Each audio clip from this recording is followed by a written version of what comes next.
ദക്ഷിണാഫ്രിക്കയ്ക്കെതിരായ 2020 പരമ്പര സ്വന്തമാക്കാൻ ഇന്ത്യ ഇന്നിറങ്ങും. ഗില്ലിന് പരിക്കേറ്റതിനാൽ സഞ്ജു സാംസൺ കളിക്കാനാണ് സാധ്യത.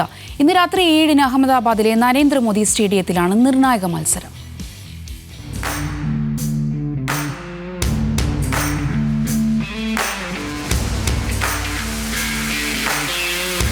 ലക്നൌവിൽ മൂടൽമഞ്ഞ് കളിമുടുക്കിയതോടെ ഇനി എല്ലാ കണ്ണുകളും അഹമ്മദാബാദിലേക്ക്. പരമ്പര ലക്ഷ്യമിട്ട് ഇറങ്ങുന്ന ഇന്ത്യൻ ടീമിൽ 3 മാറ്റങ്ങൾക്കാണ് സാധ്യത. പരിക്കേറ്റ വൈസ് ക്യാപ്റ്റൻ ശുഭ്മാൻ ഗില്ലിന് പകരം സഞ്ജു സാംസൺ ഓപ്പണറായി ടീമിൽ തിരിച്ചെത്തിയേക്കും. പരമ്പരയിൽ ഒരു മത്സരത്തിലും സഞ്ജുവിനെ കളിപ്പിച്ചിരുന്നില്ല. സഞ്ജു കളിക്കുമെങ്കിൽ ജിതേഷിന് പകരം allrounder Washington Sundar തിരിച്ചെത്തിയേക്കും.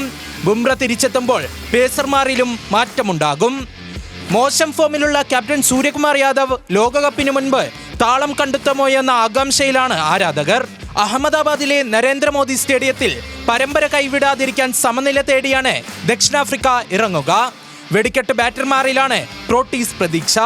Quinton de Kock, Aiden Markram, Dewald Brevis, Donovan Ferreira, David Miller എന്നിവർ കളം നിറഞ്ഞാൽ മത്സരം പിടിക്കാം. ലുങ്കി എങ്കിഡി നയിക്കുന്ന ബോളിംഗിലും പ്രോട്ടീസിന് ആശങ്കയില്ല. 2020 ലോകകപ്പിനൊരുങ്ങുന്ന ഇരു ടീമിനും സ്ഥിരതയാർന്ന ടീമിനെ കണ്ടെത്താൻ ഇതുവരെ സാധിക്കാത്തത് വെല്ലുവിളിയാണ്. അഹമ്മദാബാദിൽ പരമ്പര ലക്ഷ്യമിട്ട് ഇന്ത്യയും സമനില തേടി ദക്ഷിണാഫ്രിക്കയും ഇറങ്ങുന്നതോടെ മത്സരം തീപാറുമെന്നുറപ്പ്. Sports desk, news Malayalam.